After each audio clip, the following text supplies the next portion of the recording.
O judiciário não é para achar.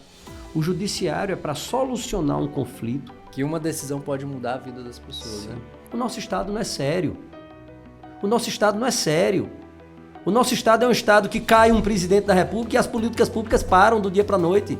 Mas esse sentimento de indignação, ele só tem um fundamento e um desejo. É que o nosso país melhore. É que as pessoas vivam melhor. E que a gente possa viver melhor. Tenho 3 meninas, como eu disse a vocês. Uma de 4, uma de 13 e uma de 17. Que mundo nós vamos deixar para essas novas gerações? Um melhor lugar para todos nós e todos os nossos filhos, nossos netos. Essa é a nossa busca aqui e a nossa busca dessa forma de trazer esse podcast. Eu acho que a gente tem que ter essa linha tênue aí de respeitar a opinião da pessoa. Você sabia que uma decisão judicial pode mudar a vida de milhares de pessoas? Aqui no Brasil a gente tem 3 poderes, o judiciário, o executivo e o legislativo. E com isso, estamos começando mais um episódio do Lamparina Cast, o podcast mais humano do Brasil. Eu sou Vitor Mesquita, estou aqui com o meu amigo Fábio Gabriel. É isso aí, dando boas aí a todos, né? Bom dia, boa tarde, boa noite. A todos os nossos telespectadores, ouvintes. Estamos nas plataformas Spotify e também no Instagram e nossos episódios no YouTube. E os nossos episódios são sempre especiais. Hoje, mais um dia especial com ele, advogado, agropecuarista, secretário de projetos especiais, já foi desembargador junto também ao TRE do Distrito Federal, Everardo Gueiros. Seja bem-vindo ao Lamparina Podcast. Muito obrigado pelo convite, eu estou muito feliz de estar aqui, poder bater esse papo com vocês hoje. Eu quero para a nossa audiência também dizer que eu estou muito feliz, espero poder contribuir de alguma forma com o trabalho de vocês aí, tanto teu, Fábio, quanto teu, Vitor. Acho muito bacana isso que vocês estão desenvolvendo, essa forma como vocês estão abordando. E estou aqui para tentar bater um papo e ajudar de alguma forma, se eu conseguir. Vamos ver o que é que sai. Com certeza. Já iniciando então com essa forma polêmica, né, que iniciamos o nosso podcast. Realmente existem decisões que mexem com a vida de milhares e milhares de pessoas, né? E como que você vê isso? A justiça, ela existe muitos desafios hoje na nossa justiça brasileira. Você pode conceituar alguns pontos que você vê que traz realmente uma necessidade de melhora, tanto na parte da advocacia como na parte do nosso judiciário também? Posso sim. Me parece que o judiciário, nos últimos tempos, ele tem se agigantado um pouco frente aos outros poderes. E acho que essa não é a função específica do judiciário. O judiciário ele tem que buscar a pacificação social. Existem muitas formas de você resolver conflitos, né? E o judiciário seria, vamos dizer assim, a última instância. Quando você não consegue resolver um conflito, seja ele de uma esfera de vizinhança, seja contratual, seja tributária, quando você não consegue resolver um conflito, você se socorre do judiciário. Então, o judiciário ele deveria se pronunciar só no momento que ele fosse instado a isso. Uhum. Me parece que... e a gente tem visto aí uma onda de ativismo judicial, onde os magistrados começam a atuar de motu próprio, sem serem incoados para isso, sem serem instados a fazê-lo. Eu acho que isso é um equívoco, um tremendo equívoco, porque a gente quebra a balança. E tem que haver um equilíbrio entre os poderes. Quando não há um equilíbrio entre os poderes, a gente começa a entrar no arbítrio. Eu acho isso, eu acho aquilo. Veja, o judiciário não é para achar. O judiciário é para solucionar um conflito com base numa legislação que foi aprovada previamente. Porque quem está representando, ou quem deve representar a sociedade para criar a lei, para dizer o que a sociedade quer, é o legislativo. Sim. Esse é quem faz a lei. São eleitos para isso. Por isso que a sociedade ela é um ser vivo, ela se movimenta, e por isso que há eleições periódicas. No momento que a sociedade entende que aquela legislação, que aquele legislativo, que aquelas regras não estão de acordo com o sentimento da população, a sociedade muda de rumo e elege outros representantes, mas para fazer as leis. Porque, na verdade, o arcabouço do Estado, ele nada mais é do que um instrumento para uma boa convivência social. Sim. É só para isso. Para que não ficássemos eu e você disputando, eu ia perder, que você é mais forte que eu, ficássemos disputando no braço, a gente criou um mecanismo, o Estado. E aí, ao longo dos séculos, isso veio se aperfeiçoando e terminou nesse modelo. Hoje nós temos um modelo de 3 poderes, poder executivo, legislativo e judiciário. Se cada um exercesse o seu papel sem se imiscuir no papel do outro, seria mais fácil. Por outro lado, para tentar ser um pouco mais objetivo nessa tua pergunta, Sim. o calhamaço de regras que nós temos no Brasil é uma coisa impossível de ser cumpridas.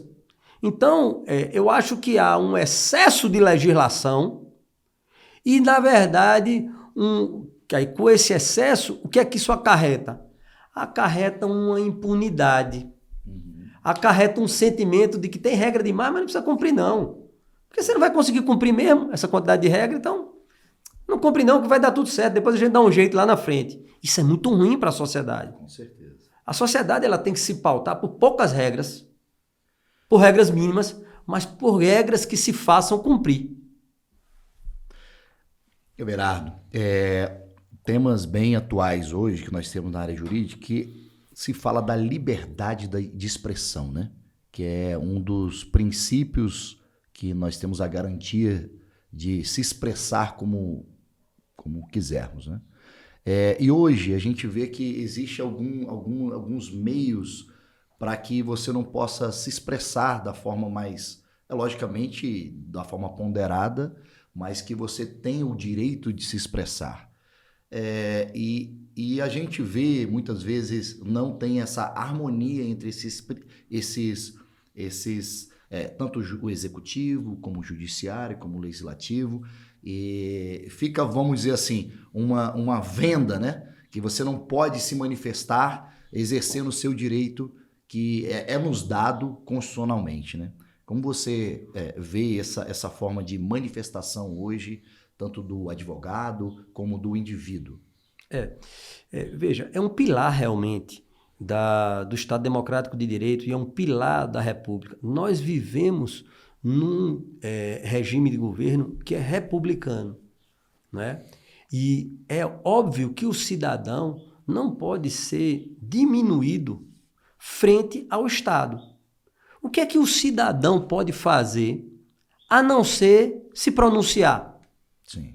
A não ser expor as suas ideias. Eu acho que não pode haver nenhum tipo de restrição à liberdade de expressão.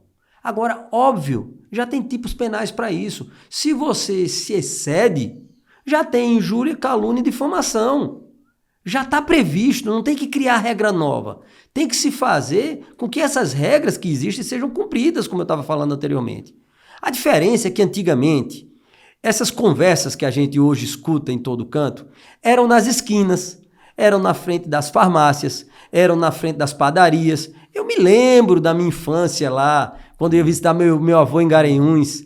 Ele sempre descia no final de tarde, terminava o trabalho, meu avô era médico, ele terminava de atender no consultório, eu saía do hospital, e ia para frente da farmácia e ficava conversando ali com 5, 6, 7, 10 amigos. E eles falavam tudo que queriam falar. Hoje em dia, o instrumento que a gente tem são as redes sociais. Sim. Você fala pelas redes sociais. As redes sociais vieram para dar voz ao cidadão comum. Eu fico muito triste quando eu vejo algumas autoridades, eu já ouvi, vocês podem pesquisar, eu vou me furtar de dizer o nome dela, mas de dizer que deu voz a muitos imbecis. Desculpa, deu voz ao cidadão comum, deu voz ao pequeno. Esse tem o mesmo direito de falar que o presidente da República, que o ministro da Suprema Corte. Não há que existir uma opinião que valha mais que a opinião do outro. E aí, você deve ser responsabilizado pelo que você fala. Sim. Claro, você não pode falar com inverdades ou atribuindo crimes. Isso você não pode fazer e você vai ser responsabilizado por isso. Mas não castrar, porque o que eu estou vendo é uma escalada dessa castração. Você não pode falar. Nós estamos num estado de exceção. Só no estado de exceção você não pode se pronunciar. Eu era pequeno, né? Eu nasci em 73, eu peguei o final do regime militar. Mas eu assisti filmes, eu li livros, eu procurei me inteirar sobre aquele período, e era um período exatamente onde não era permitido se falar. Existia censura instalada no país. Estão querendo uma nova censura, só que mais moderna. Não é possível isso. Você limitar a imprensa fala o que quiser, com base nas fontes dela, e depois, se não for verdade, ou se você se sentir ofendido, vá lá e procure os seus direitos administrativamente com as pessoas. Se não derem o seu direito de resposta, vá ao judiciário, como último grau de recurso. Então, sendo objetivo, eu acho que tem que sim se oportunizar ao pequeno, ao cidadão comum, falar. Essa semana mesmo, e eu vi até isso numa postagem de uma deputada federal, a Caixa Econômica informou que as pessoas jurídicas iam começar a serem cobradas pelo Pix. Sim. Né? E aí o cidadão, que não é bobo nem nada, disse, opa, vamos começar com a jurídica, daqui a pouco vai vir para nós. E começou uma escalada de contra mais imposto, contra mais taxação, contra mais isso, contra mais aquilo. O governo federal já disse que não vai mais taxar. É o proprietário da Caixa Econômica, disse, não vai mais taxar o Pix. Então, se você não dá voz a quem vai se submeter à regra, qual é a lógica? A própria sociedade, né? Ô, Everardo, a gente vê que, vindo na parte da advocacia, né? E você é um militante na área, né? Hoje nós temos, nos tempos atuais, a advocacia está passando, né, por várias transformações, né? Impulsionadas tanto pela parte tecnológica, como também na parte de mudança nas expectativas dos clientes, certo? E como você vê isso no cenário? Porque a gente vê automação de tarefas, inteligência artificial. Vamos conversar um pouco disso? Como que o pequeno, como que você, na verdade, o advogado, ele vai atender tanto ao pequeno como ao grande com essas mudanças tecnológicas, mudança das expectativas do cliente? Já há algum tempo, na nossa profissão, vinha se utilizando de meios eletrônicos e inteligência artificial para ajudar. Eu te digo, há 10 anos eu conheço o escritório de advocacia que já usa a inteligência artificial para fazer análise de resultado de demandas. Por exemplo, ele geralmente nas demandas repetitivas, tá? Aquelas demandas que se repetem. Eu vou dar um exemplo do direito do consumidor, por exemplo, que nem é a minha praia, mas eu vou dar o exemplo do direito do consumidor. É uma demanda que tem o mesmo tipo de reclamação, talvez por devolução de mercadoria de uma grande cadeia de lojas. Então, eles conseguiam o parâmetro de dizer, naquele juizado especial, 80% das demandas são procedentes para o consumidor. Naquele outro são 75%, naquele são 60%. O entendimento do magistrado A, ou do magistrado B, ou do magistrado C, a linha de raciocínio dele é por esse caminho. Já há tempo que se usa isso. Agora, isso agora está pulverizando um pouco.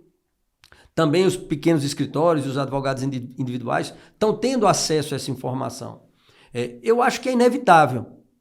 Eu acho que, por um lado, é bem importante você poder se socorrer de novas tecnologias.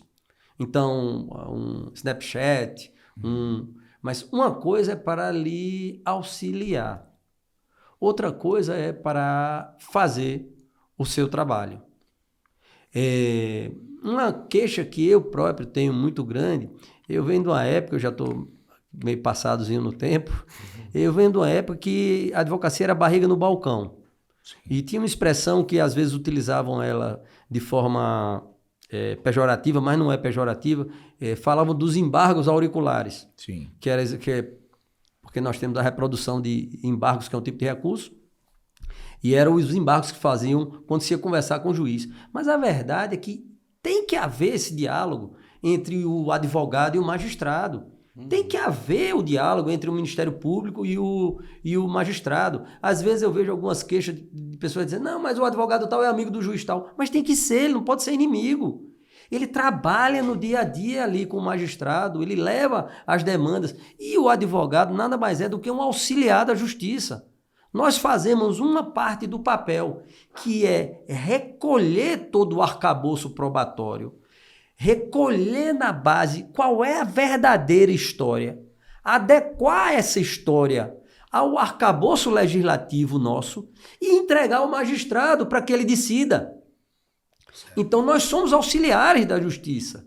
Eu vejo, às vezes, uma disputa grande de, porque não tem hierarquia entre magistrado, membro do Ministério Público e advogado. Não tem mesmo, porque todos esses atores têm que estar procurando uma única solução, a justa, ou a mais justa possível.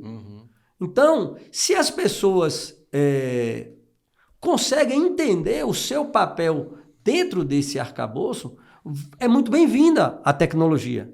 É muito bem-vinda essas novas formas. Mas, por exemplo, eu tenho visto sustentações orais que são garantidas por lei e os magistrados dizem, tem muitos dizendo, não vou dar mais audiência não. Manda gravar um vídeo. Aí vai lá o advogado, que muitas vezes não tem experiência com a câmera, não sabe se é para olhar para a câmera, não sabe se é para olhar para o papel, não sabe como vai falar, porque esse é um instrumento novo para nós.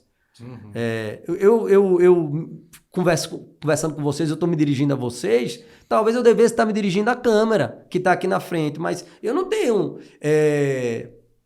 costume para ficar olhando só para a máquina. Sim. Você tem que gostar da máquina para olhar para ela. Então, eu acho que é inevitável as mudanças, mas eu acho que elas devem ser feitas de forma lenta e gradual. Principalmente quando a gente fala do direito, que trata de liberdade, que trata de patrimônio, que trata de família, que trata de convívio social entre os vizinhos. O direito, ele perpassa por todas as áreas da nossa vida, por todas as áreas da vida do ser humano.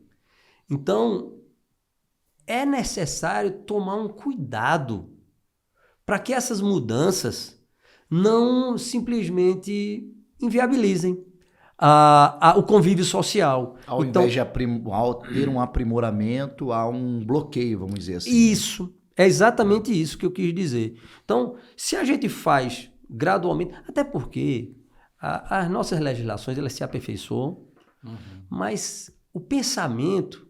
é muito mais rápido. Não, veja, o pensamento nosso é muito mais rápido.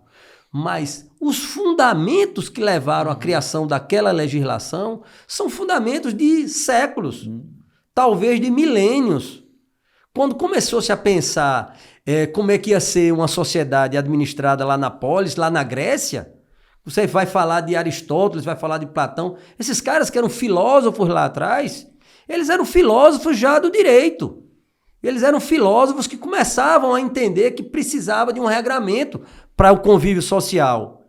E, veja, nós somos diferentes dos nossos antepassados, mas nós ainda somos seres humanos. Eu tenho visto muita gente querer afastar o ser humano do que é natural do ser humano. Tem coisas que são inerentes ao ser humano. Uma delas é o convívio. Sim.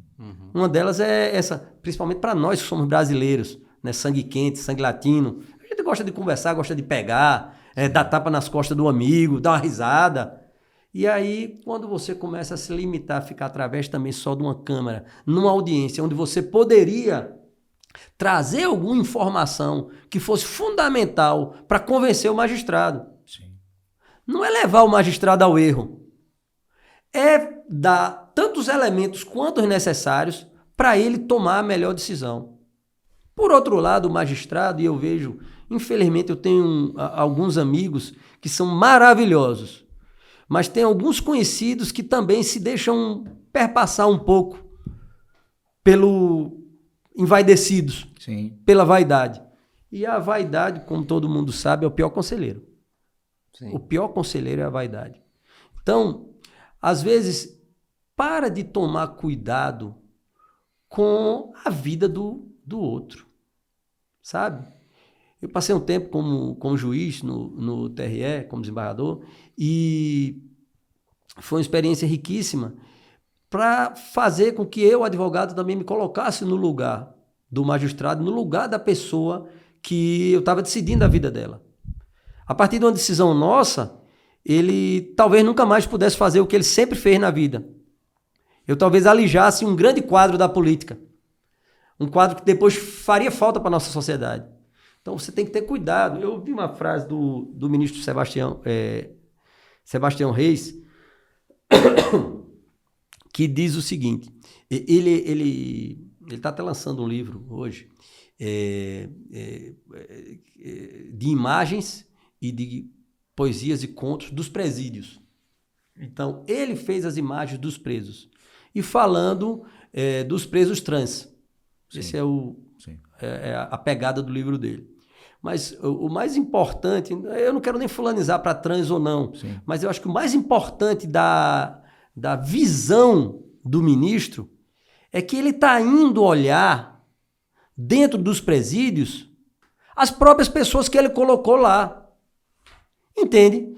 Para ele entender a responsabilidade que é colocar o cara dentro de um presídio ou tirar ele do presídio. Então, nós não podemos perder a nossa humanidade.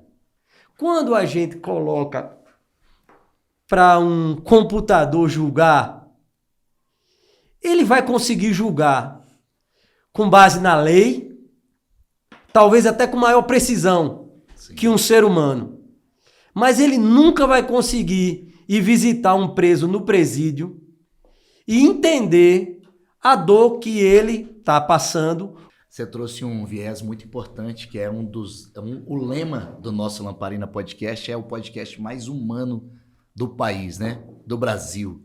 Então você falou do acesso, justamente do acesso à justiça, aquele que fica lá, assim, vamos dizer, com o intuito de julgar, né? Se a preocupação do humano, do ser humano, né? E eu acho que aí a máquina, desculpa, eu não tô querendo ser, eu digo às minhas meninas, eu tenho 3 filhas, sim, eu digo a elas e digo à minha esposa, eu sou um dinossauro, eu sou um dinossauro, eu não tô querendo demonstrar que sou dinossauro aqui, mas de verdade, nós não vamos nunca conseguir substituir o ser humano. Sim. Essa obra que foi feita por Deus, nós não vamos conseguir. Nós podemos chegar próximo, nós podemos fazer qualquer outra coisa, mas substituir o ser humano com a humanidade que nos é inerente, nós não vamos conseguir. É isso, o ser humano tem a matéria, né? O sangue, né? Então tudo isso, sentimentos, não é artificial, né?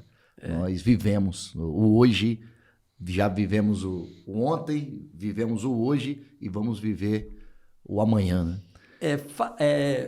Fala que o ser humano ele é dividido em 3 partes, né?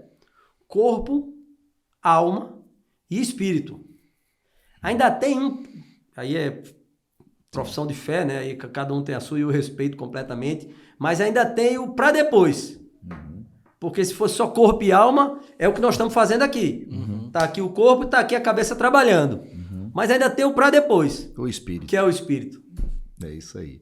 Hoje a advocacia, eu vejo mais constantemente isso, o lado do advogado mais previamente na vida dos seus clientes.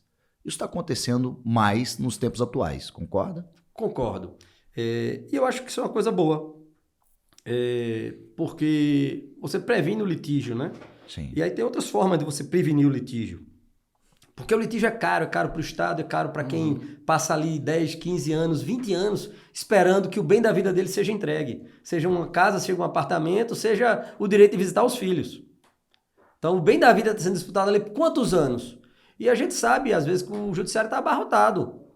Por mais que tente dar vencimento ao número de demandas, às vezes não consegue. Se você tem outras formas de resolver os litígios, né? arbitragem, se você consegue resolver litígios, ou se você se prepara para que não haja os litígios, que aí é a parte profilática, que é o que você está falando. Vamos cuidar antes de chegar ao problema. Vamos tentar fazer um contrato melhor para que a gente consiga prever todas as situações e evitar uma demanda no futuro. Então, isso é muito importante. Agora, eu tenho visto, assim, uma escalada, né? Eu tenho sentido e tenho certeza que vocês também, uma escalada no número de profissionais, né? Hoje o Brasil é o país do mundo que tem per capita maior número de advogados. A gente só perde em números absolutos para a Índia, mas que a Índia também é o país mais populoso do mundo, que não é o nosso caso. Então, tem 10 vezes mais gente do que aqui.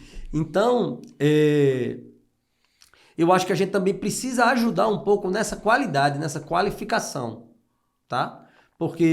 E aí esses instrumentos podem ajudar sim.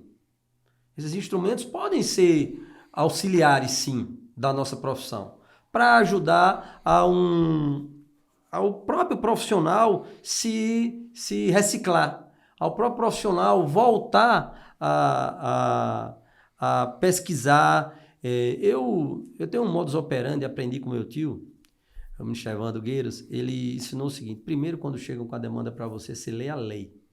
Sem perguntar nada a ninguém, sem tratar nada, você lê a lei. Depois que você lê a lei, você faz sua interpretação. Depois você vai lá e vai nos autores, nos doutrinadores. E aí você vê o que os doutrinadores estão falando sobre aquele tema, mas você já tem um seu juízo de valor. Depois você vai ver a jurisprudência, que é como os tribunais estão interpretando, se é de acordo com os doutrinadores ou se os tribunais estão interpretando de forma diversa. E aí depois você começa a escrever lá a sua petição.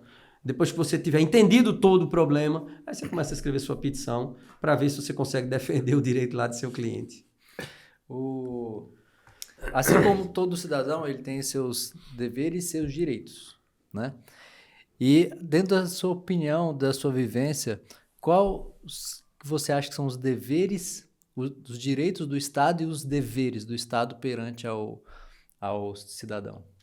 Se a gente fizer uma análisezinha histórica, e aí a gente já falou um pouco disso, essa Constituição que está em vigência, a Constituição Cidadã, né, ela é uma Constituição que veio depois de um estado de exceção, de um estado de rigidez.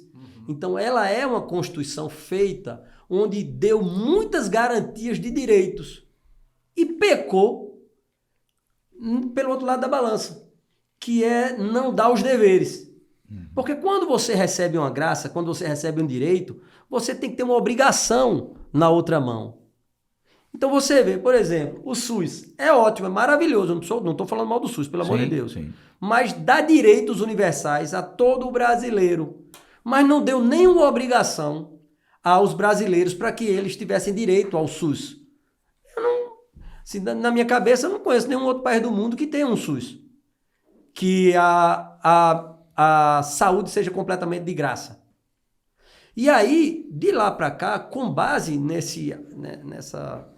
vamos dizer assim, nesse caminho que a Constituição apontou, a gente tem recebido direitos e direitos e direitos e direitos. Direitos sociais, são muitos.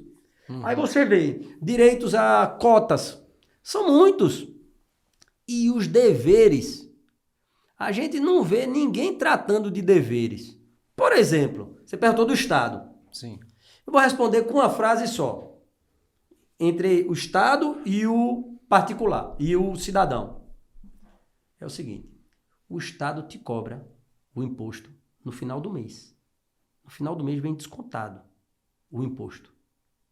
Quando você demanda com o Estado, você passa 20 anos. Depois dos 20 anos, o Estado inscreve o teu débito num precatório para tu receber ele mais daqui a 15 anos, 10 anos, 8 anos. Então o Estado te cobra no final do mês e te paga com 30 anos. Tá respondido? Tá respondido. Não tá equilibrado. Não tá equilibrado. Não tá equilibrado porque só são... E tem um outro equívoco de raciocínio. Para mim é muito equivocado esse raciocínio de que a coletividade tem que se sobrepor ao indivíduo. Não tem que se sobrepor ao indivíduo. Os direitos de ambos têm que ser respeitados naquele limite. Sim. Senão você é o tempo todo atropelado pelo poder público. Aqui no Brasil, acho que talvez fruto da nossa herança histórica, e eu tampouco estou falando mal dos nossos colonizadores, que aliás é uma sociedade muito interessante. Vale muito a pena entender de onde é que a gente vem. Passaram coisas para nós que não condizem com a verdade, tá? Tem um retrato histórico de que o Brasil só foi usurpado pelos colonizadores. A verdade não é tão nua e crua.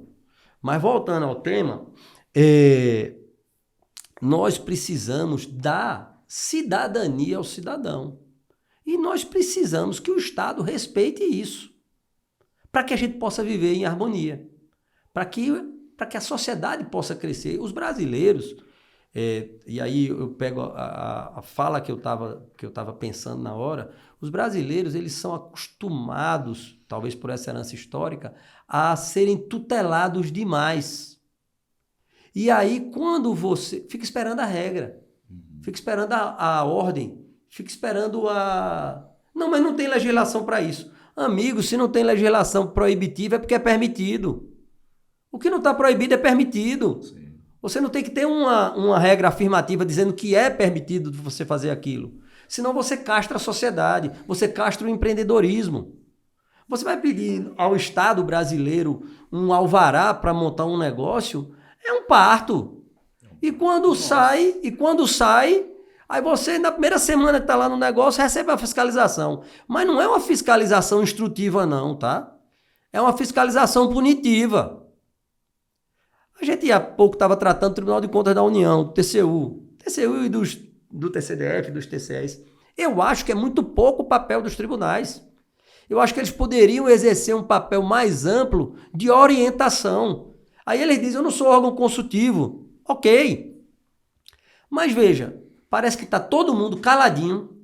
Ih, rapaz, parece que Fábio vai fazer, parece que ele vai errar ali. Peraí, deixa eu ver. Eita, Fábio está indo no caminho errado. Peraí. Errou. Pega, Fábio! Porra, o Estado não é para isso, pessoal. Desculpa o palavrão, o Estado não é para isso. É câmera de radar escondida, porra. Tenha paciência. O Estado não é para isso. Aquela câmera de radar ou o órgão, ele é para lhe orientar. Amigo, não procede dessa forma, porque dessa forma está errada. Veja, proceda dessa outra forma para você andar no certo. Mas não é. Pô, você tem ideia. Itens para importação. Itens. Sim. Para importação no Brasil. A gente tinha, antes do governo Bolsonaro, nós tínhamos 14 mil. Vou repetir porque é um número bonito. 14 mil itens que você podia declarar para fazer importação no produto. Sabe quantos tem nos Estados Unidos? Não tenho ideia. Não tem ideia. Tem uns 30. Na União Europeia toda e nos outros países, deve ter uns 140. Nossa. A gente tinha 14 mil. 14 mil. Eu não estou culpando o fiscal não, tá? Está exercendo. Tá exercendo o trabalho dele. Aí chega o cara lá e diz assim, você importou aqui. Poxa, mas você botou isso aqui como celular. Mas isso aqui é um celular. Não. Isso aqui é um smartphone. Aí a taxação que era 3, agora não é 3, agora é 7. Sim, mas não dava para botar os dois que fosse 7, não? Não. Agora que você botou é 3, a taxação é 7 e tem uma multinha de 100%, né? Multinha de 100%. Porque não declarou, né? Porque declarou errado. E aí já está dizendo que o cara quis fraudar. Porque no Brasil parte-se do princípio que o brasileiro está fazendo alguma coisa para burlar a lei. O cara não é inocente no Brasil. O cara é culpado e tem que provar que é inocente. Sim. A gente tem que inverter essa regra. A gente tem que inverter essa lógica. Tem que diminuir o número de leis. Tem que consolidar essas leis. Bolsonaro parece que trouxe para 3 mil e poucos. Que ainda é um absurdo. Nós temos que ter 100 itens, pô. 100 itens que você... Porque você importou o quê? Não, eu importei aqui um biscoito de chocolate. Biscoito de chocolate. Não. esse aqui é um biscoito de chocolate recheado. Aí você agora vai levar uma multa. Tenha paciência. É brincadeira no Brasil. É brincadeira de mau gosto, né? E nós pagando a conta. A sociedade pagando a conta, porque não consegue desenvolver, porque não consegue empreender, porque as empresas não conseguem ir para frente, né? Eu tenho algumas empresas, alguns negócios fora da advocacia, Sim. né? E tem alguns sócios que me ligam às vezes, sabe? Rapaz, aconteceu um problema aqui e tal. Eu digo, primeira coisa, tenha calma. Calmei, pronto. Tu não é empresário. Pronto, no Brasil é assim, tem calma, nós vamos resolver. Traz o problema, eu vou estudar, fazer a defesa, tal. Nós vamos resolver. Mas empresário no Brasil é assim. Tu vai ser denunciado, tu vai ser fiscalizado, tu vai ser multado. Não, mas essa multa aqui é uma multa de 10 milhões. Calma, meu filho, no final ela vai ficar 10 mil. Aí, o cara fez de má fé, eu vou tratar aqui pela boa fé. Sim. Quem multou fez de má fé? Não, fez na boa fé. Mas talvez fosse despreparado. Por que era despreparado? Porque talvez não tenha sabido aplicar a regra. Por quê? Porque é tanta regra, é tanta lei, que ele, vou nessa aqui que é mais fácil. Ou faz um Ctrl-C, Ctrl-V, copia e cola ali no computador e toca. Então, a gente precisa mudar. Realmente a gente precisa mudar o nosso chip. Você falando, né? Aí eu lembrei de uma história que até, inclusive, quando eu abri o episódio, eu estava lembrando também que uma decisão pode mudar a vida das pessoas, Sim. né? Quando eu tinha uns 20 anos, 22 anos, assim, eu só tocava, né? Eu sou músico. E a gente fez um projeto, ganhou um prêmio do Correios para lançar um disco nosso. Aí a gente... o dinheiro era para lançar e não para gravar. Então a gente pensou, a gente tinha um caixa, vamos gravar o disco, com o dinheiro do prêmio a gente restitui, tudo bem. Aí a gente foi e gravou rapidinho, porque era para 2 meses ali o lançamento. Aí o contrato ainda não estava assinado, mas a gente já tinha ganhado, já tinha saído na mídia, no site do edital. Aí a Dilma caiu um dia antes da gente assinar o contrato. A reunião era no outro dia mesmo. Aí ela caiu. Todas as contratações foram canceladas. Aí naquele dia eu pensei, cara, eu não posso mais depender do governo. E assim, foi um caos, assim, em termos de toda a estratégia. A gente investiu todo o dinheiro que a gente tinha, né? Passamos o ano, conseguimos reverter aquela situação. E que você falou, eu concordo em partes, no sentido que é uma conversa muito longa, né? A gente pode estar conversando e tal, trazendo... Porque realmente eu acho que se a gente quer ter direitos, a gente tem que fazer algo. Não só simplesmente depender, ficar esperando. Não, eu vou esperar ali o auxílio emergencial e tal. Entende?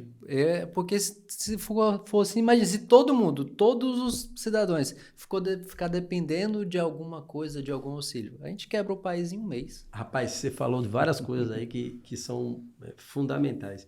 Vou tentar de trás para frente, se minha cabeça me ajudar. Uhum. Por exemplo, no caso desses auxílios aí, eu sou totalmente de acordo. Acho que tem que ter mesmo. Sim. Quem precisa, quem se enquadra, tal. Mas o auxílio não pode ser uma amarra para que o cara burle a lei.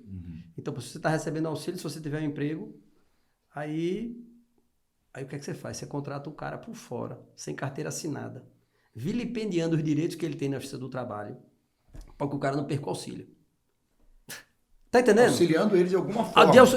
Mas você tá fazendo errado e o cara tá fazendo errado também. Concordo. Aí, nesse último, quando mudou o nome de Bolsa Família para Auxílio Brasil, os caras mudaram isso. A lógica, a gente tá fazendo aqui o cara praticar uma coisa errada. E aí mudaram a lógica. Mudaram a lógica e fizeram não. Se você, e aí eu até concordo, se você conseguir um emprego recebendo auxílio, você vai receber um plus do auxílio, que é para tirar o cara do auxílio. Sim. Porque o melhor auxílio, o melhor plano de assistência social é tirar o cara da assistência social. É o cara conseguir andar com as próprias pernas. Agora, outra coisa que você falou aí que para mim é muito importante. Segurança jurídica. Você investiu tudo que você tinha naquele momento. Porque você tinha uma informação firme do Estado que você receberia o recurso. E você, porque era uma pessoa empreendedora, foi lá e vou na frente e tal, para ganhar tempo, né? O nosso Estado não é sério. O nosso Estado não é sério. O nosso Estado é um Estado que cai um presidente da República e as políticas públicas param do dia para a noite. Sim. Isso é uma vergonha, isso é um absurdo. Nós podemos confiar no Estado. O Estado, ele tem a obrigação de ser sério. Ele tem a obrigação de dar segurança jurídica para o empreendedor. Agora, me perdoe o Supremo Tribunal Federal, quem sou eu? Um mero advogado de barriga no balcão para falar da Suprema Corte. Mas o Supremo Tribunal Federal vai agora nessa composição e acaba com a coisa julgada. Veja, coisa julgada, ato jurídico perfeito, são coisas imutáveis. Aí o Supremo vai e diz, não, em matéria tributária, não se faz coisa julgada até que o Supremo decida isso em última instância. Mas desculpa, eu entrei com ação aqui contra o Estado não recorreu, a sentença transitou em julgado, aí eu começo a exercer o que eu ganhei, transitado em julgado, torna preto branco, faz do preto branco. Aí eu começo a exercer, aí depois, num outro processo, o Supremo diz, não, apostou porque quis, não foi decidido aqui por nós no Supremo. Amigo, então rasga a Constituição. Semana passada eu escrevi um artigo para exame, dizendo exatamente isso. Até quando a Constituição da gente vai aguentar? Até quando? Porque todo dia rasga uma página dela. Todo dia, pô. Então, tem que haver segurança jurídica, tem que respeitar a coisa julgada, o Estado precisa ser sério. As pessoas... Parece aqui um bocado do Luís XIV. O Estado sou eu. É vários Luís XIV que nós temos aqui no Brasil. O Estado sou eu. O cara, pensei que é assim e fiz. Que seja. Não é, rapaz. Nós temos que respeitar a lei. Nós temos que respeitar a norma. Nós temos que respeitar. Agora mesmo vai ser julgado essa semana aí pelo Supremo a flexibilização. Eu quero perguntar. É só uma pergunta, que eu sou burro. Sim. Eu quero perguntar para quem é mais inteligente que eu. Vão flexibilizar o porte da droga para o consumidor. Não é para o traficante, para o consumidor. Tudo bem. Vão flexibilizar. Acho que esse vai ser o resultado do julgamento. Fazendo aqui a previsão, né? Futurologia. Uhum. Mãe de Ná. Vão flexibilizar o porte e o uso recreativo. Mas não é proibido vender droga no país? Fique a pergunta. Como é que você vai portar uma coisa que é proibida? Entende? Você entende? Ou não está flexibilizado aí? Não, mas é proibido. Eu advoguei uma época para a indústria do cigarro. Tinha uma discussão aí do flavorizante. Eu era um dos advogados. Beleza, tal. No meio das discussões era o seguinte. O cigarro estimula... O cigarro... Eu nunca fumei, não fumo, tal. Não tenho nada contra quem fuma. Mas não fumo, não gosto, não... Ok. Mas o cigarro com gosto estimula o jovem a iniciar, o jovem de 13, 14, 15 anos. Isso dizia, era o órgão que queria proibir o gosto do cigarro. Sim. Estimula o jovem de 12, 13, 14, 15 anos a fumar. Aí eu perguntei, mas não é proibido fumar até 18 anos? Como é que pode estimular o jovem de 13? Ah, porque a gente não tem fiscalização. Ah, então o Estado é incompetente para fiscalizar e quer transferir para a indústria a responsabilidade da fiscalização? Quer transferir, quer onerar novamente a indústria, porque a indústria está pagando os tributos. Sim. E são régios tributos. Aí você quer ainda onerar para que ela vá fiscalizar? Então vamos criar aqui uma polícia do cigarro, uma polícia da bebida, entende? O Estado, quando ele não consegue exercer o papel dele, e raras exceções, em raros momentos o Estado consegue exercer o papel. Se eu te falo de cadeira, que fui secretário de Estado aqui em Brasília, ele quer empurrar para o cidadão. Não, amigo, eu já estou pagando essa conta. Eu já paguei com dinheiro, eu já paguei o imposto. Você é quem tem que fazer isso aí, não sou eu não. Não transfere tua obrigação para mim não.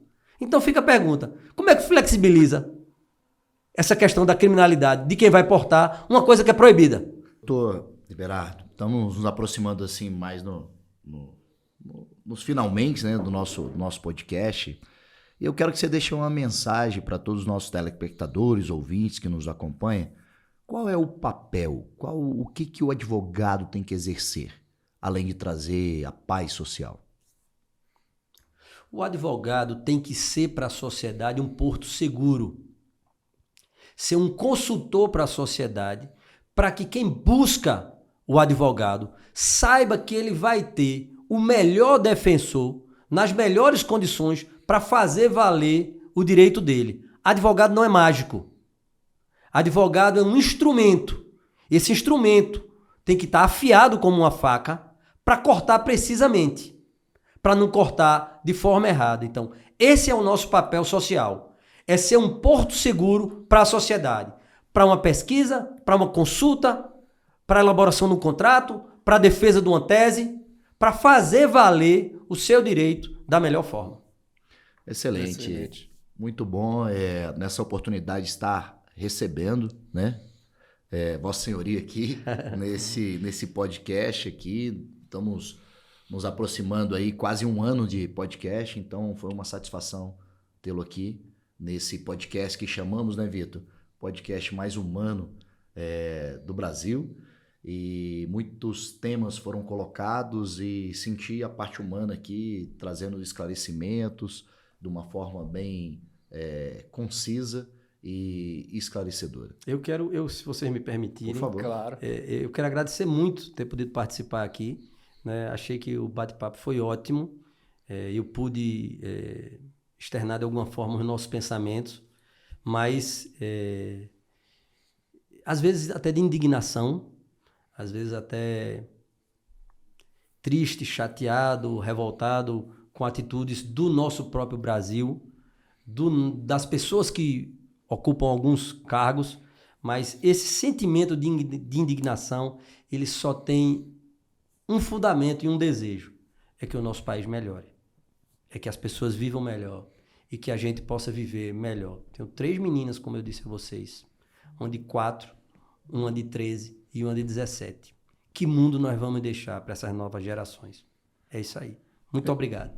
Excelente. Ressaltando aqui, que eu acho que é importante, né? Eu e o Vitor temos essa preocupação de trazer aqui nos nossos episódios pessoas que vivem em Brasília e que possam estar contribuindo de alguma forma com a sua profissão, com alguma forma, alguns aprendizados de vida para que nossos telespectadores possam estar acompanhando. Não temos vínculo político com ninguém, né? Tem tanto o lado B ou o lado A. O nosso objetivo aqui, igual foi falado, é trazer essas expectativas, essas vontades que nós temos como moradores de Brasília e moradores desse Brasil que tão rico que um melhor lugar para todos nós e todos os nossos filhos, nossos netos. Essa é a nossa busca aqui e a nossa busca dessa forma de trazer esse podcast aqui. É isso, Vitor? Exatamente. Então, se inscreva no nosso canal, aperta no sininho, comenta aqui o que você achou desse episódio. Foi um episódio que a gente falou muito dos nossos direitos, nossos deveres, como a gente se colocar, se posicionar. E é um assunto quente, a gente mexe com muitas emoções, porque mexe com a vida real, né? Quando a gente, no nosso dia a dia, algumas coisas que acontecem, que a gente escuta, que a gente vê. Então, sempre quando a gente vê alguma notícia, prestar atenção se ela é verdadeira ou se ela é fake news. Eu acho que isso é muito importante. Uma das coisas que a gente nem chegou a falar disso, mas é uma coisa muito importante que a gente tem que prestar bastante atenção nisso, cuidar para não ser polarizado e sim ser pessoa mais consciente e não, vamos dizer assim, né, passar do livre-arbítrio da pessoa, né? Eu acho que a gente tem que ter essa linha tênue aí de respeitar a opinião da pessoa, e se colocar também como respeito. Então, se inscreva no nosso canal, aperta no sininho. Foi um prazer receber você. Foi muito bom esse bate-papo. Espero que a gente tenha outras oportunidades também. Muito obrigado. Excelente. Um abraço. Valeu.